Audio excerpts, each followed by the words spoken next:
أعوذ بالله من الشيطان الرجيم. بسم الله الرحمن الرحيم. وقال نسوة في المدينة امرأة العزيز تراود فتاها عن نفسه قد شغفها حبا إنا لنراها في ضلال مبين.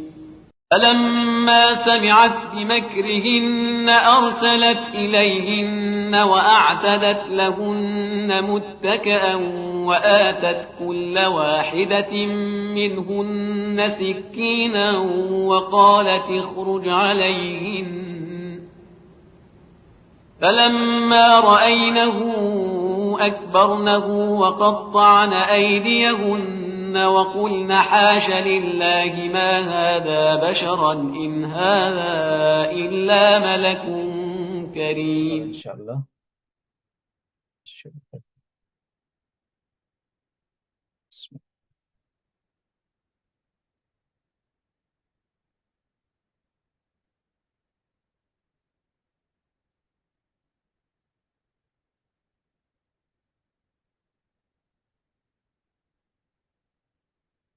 جی ہم پہنچے ہیں آیت نمبر 30 پر.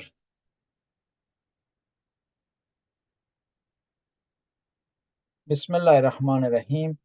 وقال نسوة فی المدینہ امرۃ العزیز تراود فتاها عن نفسه قد شغفها حبا انها لنراها فی ضلال مبین.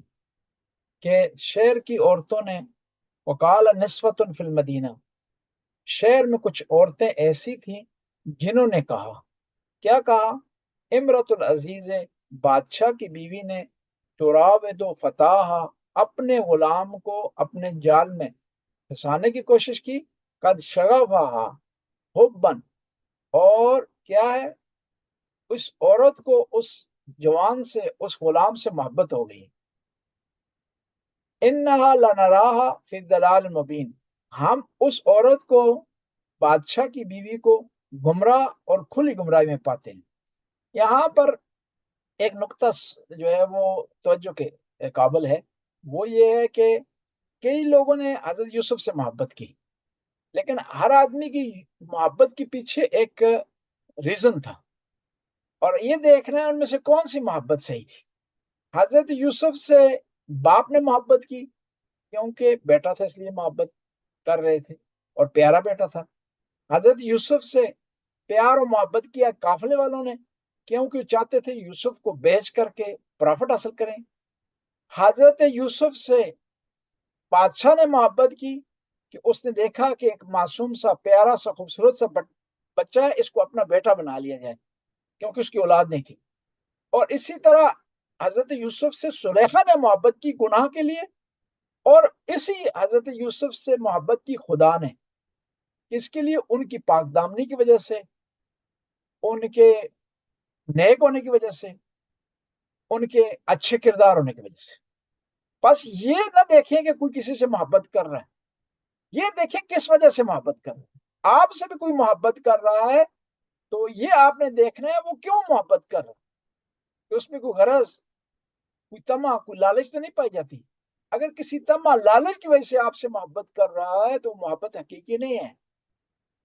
بس ان تمام محبتوں میں جو خالص محبت پائی جاتی ہے وہ صرف خدا کے، کہ بغیر کسی لالچ کے، بغیر کسی لین دین کے، بغیر کسی معاملے کے، خدا بندہ تعالیٰ حضرت یوسف سے محبت کر رہا ہے کردار کی بنیاد پر. اور یہ محبت دائمی ہے، یہ محبت سچی ہے، یہ محبت ہمیشہ کے لیے. بس ہمیں بھی چاہیے کہ اپنی محبت کو ربط دیں خدا سے، اور ایسا کام کریں کہ خدا ہم سے محبت کرنا شروع کر، ہم سے پیار کرنا شروع کر. دیکھیے کہاں سے داستان چلی حضرت یوسف کی، اور کتنی مشکلات کا سامنا کرنا پڑا ہے حضرت یوسف کو، لیکن خدا ان کے ساتھ تھا، یہ محفوظ رہے ہیں. بھائی لے گئے، کنویں میں پھینک دیا، بازار میں بکے، دربار میں آ گئے، تہمت لگی، جیل جانا پڑا، لیکن وہ یوسف جو ان مشکلات سے گزرا، اس کو خدا نے عصمت کی بنیاد پر، اپنے کردار کی بنیاد پر، اپنے نیک ہونے کی بنیاد پر کس مقام تک پہنچا دیا۔ اور اسی جو ہے آیت سے پتہ چلتا ہے، کچھ نکات نکلتے ہیں۔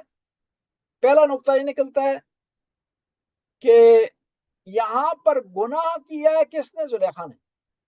لیکن شہر کی عورتوں نے نہیں کہا کہ زلیخا نے یہ غلطی کی ہے، شہر کی عورتوں نے کہا کہ بادشاہ کی بیوی نے غلطی کی۔ یعنی عوام لوگ کیا کرتے ہیں، بعض اوقات ایک کام خود انڈیویجولی آدمی کر رہا ہے لیکن اس کو نسبت دیتے ہیں اس خاندان کے بڑے کی طرف۔ بچہ 18 سال سے اوپر ہے، غلطی کی ہے، نہیں کہتے کہ یہ فلاں محمد خالد فلاں آدمی نے غلطی کی ہے، بلکہ کیا کہتے ہیں کہ فلاں کے بیٹے نے غلطی کی ہے۔ بس اس آدمی کو جو غلطی کر رہا ہے اس کی طرف توجہ کرنی چاہیے کہ کم از کم اپنے خاندان کی عزت رکھنے کے لیے، خاندان کے برہم رکھنے کے لیے غلطی سے جو ہے وہ پرہیز کرے۔ اسی آیت سے پتہ چلتا ہے کہ جو دیکھیں نا، اس نے کیا کیا، زلیخا نے دروازے بند کر دی، لیکن اللہ جس کو رسوا کرنا چاہے تو دروازے اگر بند کر کے بھی تنہائی میں بھی گناہ کرے گا تو وہ ذلت سے، رسوائی سے، بے عزتی سے نہیں بچ سکتا۔ بس انسان کو چاہیے کہ اس ہستی کے سامنے باعزت رہے، اس ہستی کے سامنے اس کا برہم رہے، اور وہ جب تک پردہ ڈالے گا دنیا کی کوئی طاقت کسی کو رسوا نہیں کر سکتی، اور وہ اگر پردہ اٹھا لے تو دروازے بھی بند ہوں، دنیا ساری آپ کے ساتھ ہو، محل میں رہ رہے ہوں، پاور آپ کے پاس ہو، تو جو ہے آپ بچ نہیں سکتے ذلت سے۔ اور اسی اگلی آیت کی طرف آتے ہیں، وَلَمَّا سَمِعَتْ بِمَكْرِهِنَّ أَرْسَلَتْ عَلَيْهِنَّ، کہ جب زلیخا نے سنا کہ وہ اس قسم کی سازش کر رہی ہیں، کون؟ وہ عورتیں، تو ان کی طرف پیغام بھیجا، وَأَعْتَدَّتْ لَهُنَّ مُتَّكًا، تو ان کے لیے ایک اچھی مجلس کا انتظام کیا، اچھی محفل کا انتظام کیا، ان کے لیے کھانے پینے کا انتظام کیا، ان کے لیے اچھی جگہ بیٹھنے کا انتظام کیا۔ وَآتَتْ كُلُّ وَاحِدٍ مِّنْهُنَّ سِكِّينًا، اور ان کو پھل پکڑائے اور ہر عورت کو ایک چاقو دیا۔ وَقَالَتِ اخْرُجْ عَلَيْهِنَّ، تو کیا کیا، زلیخا نے کہا یوسف کو کہ تم ان کے درمیان چلے جاؤ۔ فَلَمَّا رَأَيْنَاهُ أَكْبَرْنَاهُ، جب عورتوں نے یوسف کو دیکھا تو بڑی اس کی دل میں تعریف کی۔ وَقَطَعْنَا أَيْدِيهُنَّ، تو انہوں نے اپنے ہاتھوں کو کاٹ لیا۔ وَقُلْنَا حَشَا لِلَّهِ مَا هَذَا بَشَرًا إِنْ هَذَا إِلَّا مَلَكٌ كَرِيمٌ، کہ سبحان اللہ، یہ تو انسان نہیں ہے بلکہ ایک فرشتہ ہے، پہنچا ہوا فرشتہ ہے۔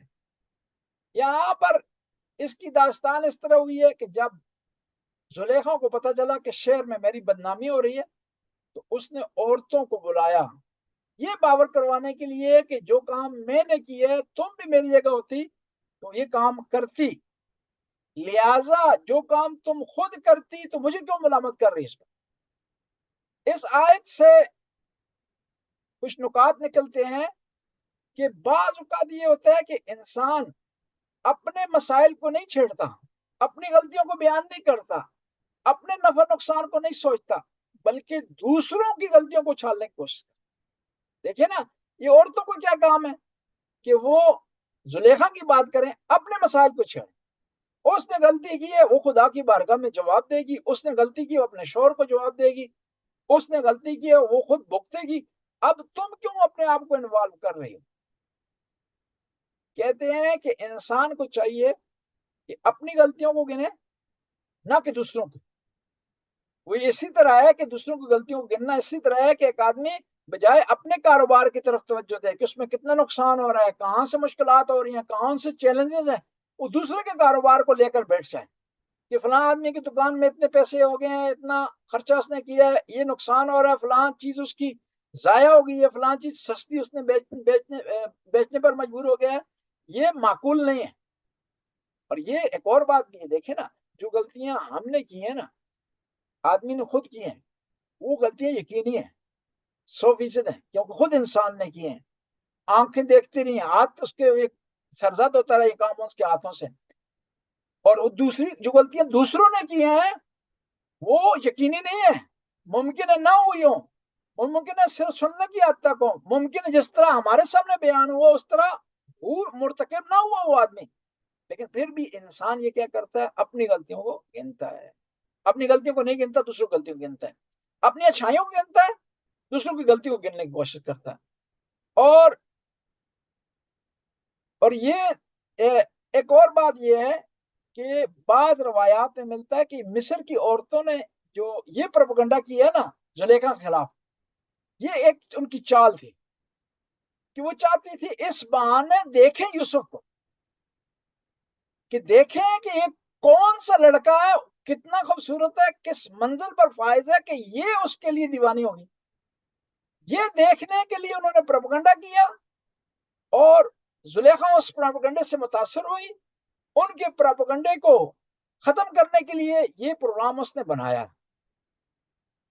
اور یہاں پر کہا جاتا ہے کہ لما سمعت بمکرہن، کہ جب زلیخا نے، یہ یہاں ہے لما سمعت بمکرہن، جب زلیخا نے ان کے مکر اور ان کی سازش کے بارے میں سنا تو کیا کیا، اس نے بھی ان کے لیے پلان بنایا۔ یعنی یہ آیت بتا رہی ہے کہ بعض اوقات ایک پلان کو نکارا کرنے کے لیے، اس کو فل اپ کرنے کے لیے، اس کو ناکام بنانے کے لیے ضروری ہے کہ ایک پلان بنایا جائے۔ اور اسی آیت سے پتہ چلتا ہے، دیکھیں نا، کہا وقال نسوۃ فی المدینہ، مدینے کی شہر کی کچھ عورتوں نے ایسا کہا، اور زلیخا نے بھی صرف انہیں کو بلایا۔ یعنی کیا ہے، جب بھی کسی کے خلاف سازش ہوتی ہے، پروپیگنڈا ہوتی ہے، پروپیگنڈا ہوتا ہے تو ایک خاص گروہ شروع کرتا ہے، تو پھر اس کے بعد پروپیگنڈا آگے چلتا ہے۔ اور یہاں پر بھی ضروری ہوتا ہے کہ جو مین سٹریم ہوتا ہے معاشرے کو، اس کو آگاہ کرنا ضروری ہوتا ہے۔ اس لیے دیکھیں نا، پورے سب لوگوں کو نہیں بلایا جاتا پریس کانفرنس میں، کن کو بلایا جاتا ہے؟ ان لوگوں کو بلایا جاتا ہے کہ جو کہ مؤثر ہوتے ہیں، جو خبر کو آگے پھیلا سکتے ہیں، جو کہ ایڈورٹائزمنٹ کر سکتے ہیں۔ پرانے زمانے میں گاؤں میں نائی یہ کام کرتے تھے جی، اب وہ صحافی آ گئے ہیں، اور پھر وہاں پر بھی صحافی بھی کئی کیٹیگریوں کے ہوتے ہیں، جو گورنمنٹ کے نزدیک ہوتے ہیں، جو گورنمنٹ سے دور ہوتے ہیں، کوئی غیر جانبدار ہوتے ہیں، کوئی ایک خاص قسم کے گروہ غلابی کا حصہ ہوتے ہیں۔ تو یہاں پر بھی کیا کیا، زلیخا نے ان خاص عورتوں کو بلایا جو کہ مؤثر تھیں معاشرے میں، جو پروپیگنڈا کر رہی تھی، جن کی بات سنی جاتی تھی، جن کی بات کی طرف لوگ توجہ دیتے تھے، ان کو بلایا۔ بلانے کے بعد یہ پیغام ان کو دیا کہ جو کام میں نے کیا ہے یہ میرے اختیار میں نہیں تھا، تم اگر جو میری جگہ ہوتی تم بھی ایسا کرتے۔ اور یہاں سے ایک اور نقطہ نکلتا ہے کہ ہمیشہ کسی آدمی کو کسی حالت میں دیکھتے ہیں تو فوراً تنقید اس پر نہ کریں۔ اس آدمی نے جو کام کیا ہے، جو غلطی کی ہے، ممکن ہے وہ مجبور تھا، ممکن ہے اس کے لیے کوئی مشکلات تھی، ممکن ہے کہ اس کی جگہ یہ آدمی جو تنقید کر رہا ہے یہ بھی ہوتا تو یہ ایسا کام کرتا۔ بس ہمیشہ اپنے آپ کو دوسروں کی جگہ رکھ کر کے پھر معاملات کو دیکھا جائے تو ممکن ہے ہمارا جو سوء ظن ہے، بدگمانی ہے، جو حسد ہمارا ختم ہو جائے۔ اور پھر ایک اس آیت سے ایک اور نقطہ نکلتا ہے کہ یہ جو مجرم لوگ ہوتے ہیں نا، بعض اوقات اپنے آپ کو بچانے کے لیے حتی ایکٹنگ کرتے ہیں، اسٹیج شو رچاتے ہیں۔ یعنی اس نے کیا کیا، زلیخا نے ایک اسٹیج شو بنایا اس نے اپنے آپ کو بچانے کے لیے۔ اور دیکھیں یہاں پر صرف عورتوں کو بلایا اس نے، کہاں پر، اس محفل میں، کیوں کہ عورتوں سے بات چلی تھی، عورتوں نے بات آگے بڑھائی تھی، اور زلیخا بھی سمجھتی تھی کہ عورتیں اگر کنٹرول ہو گئی تو مرد خود مود کنٹرول ہو جائیں گے۔ یعنی حالانکہ بات پورے مصر میں پھیلی ہے، مردوں کو بھی پتا تھی، لیکن اس نے فوکس کیا کس پر، عورتوں پر، یہ واضح کرنے کے لیے کہ اگر کسی معاشرے میں جو مؤثر گروپ ہے، جو فارغ گروپ ہے، جو زیادہ پروپیگنڈا کر سکتا ہے، اس کو آپ قابو کریں، اس کو بریف کریں تو دوسرے مسائل خود بخود حل ہو جائیں گے. ایک مسئلہ یہ. دوسرا مسئلہ عورتوں کو اس لیے بلایا ہے کہ یہ خود بھی عورت ہے, گناہ عورت نے کی ہے, اور عورتوں کو بلایا گیا تاکہ ان کو بتایا جائے کہ تمہارے اور میرے احساسات سیم ہیں, مردوں کے مختلف ہو سکتے ہیں, لہذا تمہیں چاہیے میرے خلاف پروپیگنڈا نہ کرو بلکہ میرا ساتھ دو. یہ جو کام میں نے کیا ہے میرے اختیار میں نہیں تھا, جس طرح تمہارے اختیار میں نہیں تھا.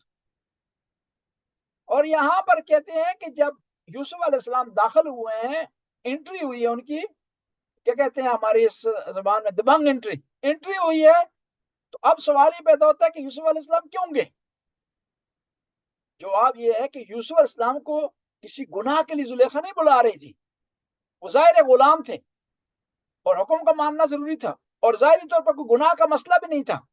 اور جب یہ انٹر ہوئے ہیں تو جب ان کی معصومیت کو دیکھا ہے, ان کے کردار کو دیکھا ہے, ان کے نورانی چہرے کو دیکھا ہے, عورتوں نے تو فوراً انہوں نے کہا کہ یہ انسان ہی نہیں بلکہ کیا ہے, فرشتہ ہے. اور اسی آیت سے پتہ چلتا ہے ایک اور نقطہ کہ دیکھیں سننا دیکھنے کے برابر نہیں ہوتا. انہوں نے سنا تھا کہ یوسف خوبصورت ہے لیکن دیکھا نہیں تھا, کوئی ایکشن نہیں کیا انہوں نے. جب دیکھا تو ہاتھ کاٹ لیے. اور اسی آیت سے پتہ چلتا ہے کہ بعض اوقات انسان ایک خاص چیز میں مگن ہو جاتا ہے تو اسے دوسری چیز کی پرواہ نہیں رہتی. خاص طور پر جب انسان عشق میں مبتلا ہو جاتا ہے تو اس کی ارد گرد چیزوں کی پرواہ سے نہیں رہتی. اور پھر اس کی مثال, آسان سی مثال آپ کی خدمت میں عرض کروں کہ مولا امیر المومنین کے پاؤں میں تیر لگ گیا. صحابہ کرام نکالنا چاہتے تھے تو ڈر رہے تھے, پریشان تھے کہ نکالیں گے تو مولا امیر المومنین کو درد ہو. تو پیغمبر کی بارگاہ میں حاضر ہوئے, کہ یا رسول اللہ, علی علیہ السلام کے پاؤں میں تیر لگ گیا, ہم نکالنا چاہتے ہیں لیکن ہم پریشان ہیں اس بات سے کہ نکالیں گے تو درد ہوگا ان کو. پیغمبر نے ارشاد فرمایا کہ اس وقت نکالو جب علی سجدے میں ہو, نماز میں ہو. کہا وہ کیوں؟ کہا جب علی نماز میں ہوتا ہے تو دنیا سے بے پرواہ ہو جاتا ہے, دنیا سے کٹ جاتا ہے. تو یہ معاملہ ہوتا ہے کہ وہ عورتوں نے بھی جب نگاہ دوڑائی یوسف پر اور مگن ہو گئی حضرت یوسف میں, گم ہو گئی حضرت یوسف میں, فنا ہو گئی حضرت یوسف میں, تو کیا ہے, انہیں پرواہ نہیں رہی کہ وہ ہاتھ کاٹ رہی ہے, انہیں محسوس تک نہیں ہوا, درد تک نہیں ہوا. بس یہ ہے کہ یہ معاملہ عشق کا. لیکن اس سے ایک درس ہم انسان حاصل کر سکتا ہے کہ انسان جب خدا کی بارگاہ میں کھڑا ہو, سجدے کے لیے کھڑا ہو, نماز کے لیے کھڑا ہو, حمد و ثنا کے لیے کھڑا ہو, اسے چاہیے کہ دنیا سے بے پرواہ ہو جائے. اور جب دنیا سے بے پرواہ ہوگا تو خداوند تعالیٰ بھی اس کا خیال رکھے گا. جس طرح انسان دنیا کے لیے بے پرواہ ہو جاتا ہے, دنیا کے لیے سب کچھ کر بیٹھتا ہے, اس لیے خدا کے لیے سب کچھ کرے اور دنیا سے بے پرواہ ہو جائے تو خدا پھر اس کا ساتھ دے گا. اور اسی جو ہے وہ آیت سے پتہ چلتا ہے کہ انسان جب تک پریکٹیکلی جس کسی چیز میں انٹر نہیں ہوتا تو وہ آزمایا نہیں جاتا, اس کا نہیں پتہ چلتا وہ کتنا پانی میں ہے, کتنا نیک ہے, کتنا گناہگار ہے. گھر بیٹھے ہوئے تو ہر آدمی کہے گا کہ میں بڑا نیک ہوں, لیکن معاشرے میں جائے, نگاہ کو جھکا لے, نامحرم سے نگاہ کو پھیر لے, نیت کو پاک کر لے, تو پھر اس کا کمال ہے. ورنہ ایک آدمی مسلسل گھر میں بیٹھا ہوا ہے, باہر نہیں نکلتا, وہ یہ کہے کہ میں بہت نیک ہوں, میں نامحرم کی طرف نہیں دیکھتا ہوں, میں گناہ میں مبتلا نہیں ہوتا, تو اس کا علم وہاں نہیں ہوگا. بس یہاں عورتیں باتیں کر رہی تھی, لیکن جب پریکٹیکلی بات آئی ہے تو پتہ چلا ہے کہ وہ خود کتنا پانی میں ہے, وہ خود کتنا جو ہے پرہیزگار ہے, کتنی نیک ہے. اور یہاں پر دیکھیں نا کہ وہ کون ہے, گناہگار خواتین ہیں, ایک معاشرے کی عام خواتین ہیں, ان کا دین سے لین دین نہیں, لیکن دیکھیں وہ گناہگار ہونے کے باوجود بھی جب یوسف کو انہوں نے دیکھا, ان کی نورانیت کو دیکھا ہے, تو فوراً کہنے لگی کہ یہ کیا ہے, فرشتہ ہے.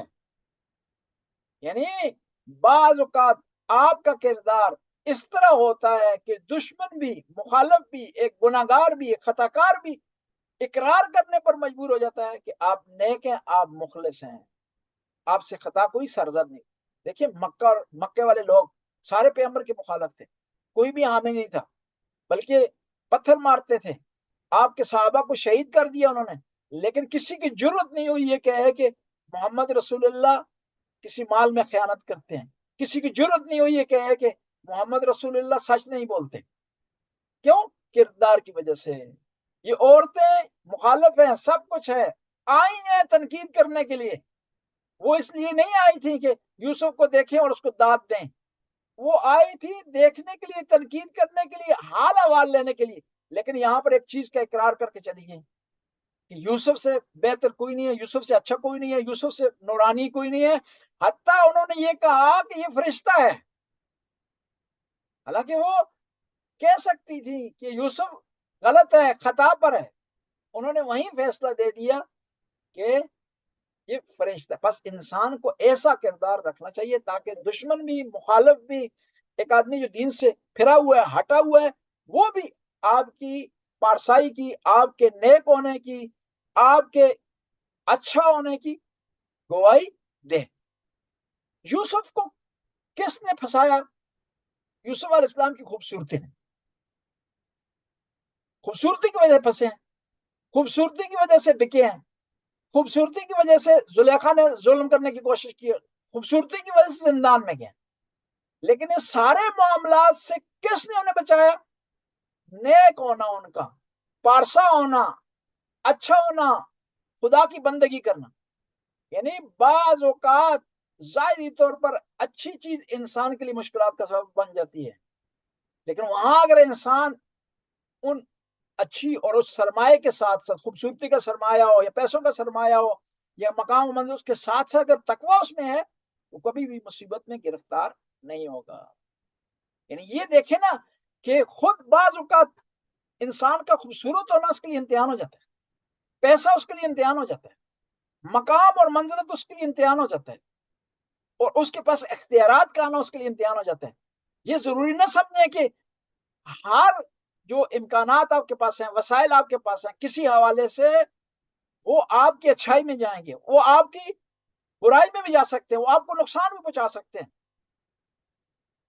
لیکن اگر آپ کے پاس تقویٰ ہے، پارسائی ہے، نیک ہے، خدا سے آپ ترس رکھتے ہیں، خدا ترسی آپ میں ہے، انسانوں سے آپ میں ہمدردی آپ میں پائی جاتی ہے، خدا کی بارگاہ میں سجدہ کرتے ہیں، تو پھر کوئی بھی مشکلات آپ پر غالب نہیں آ سکتی، بلکہ آپ مشکلات پر غالب آئیں گے اور منزلیں جو طے کریں گے اور پروان چڑھیں. جس طرح یوسف کہاں سے شروع ہوئی داستان اور پھر کہاں تک پہنچ گئے. وہی لوگ جو ان کے مخالف تھے، ان کو سزا دینا چاہتے تھے، ان پر سختی کرنا چاہتے تھے، ان کے سامنے جھک گئے. جی آج کا درس یہیں تک رہے گا.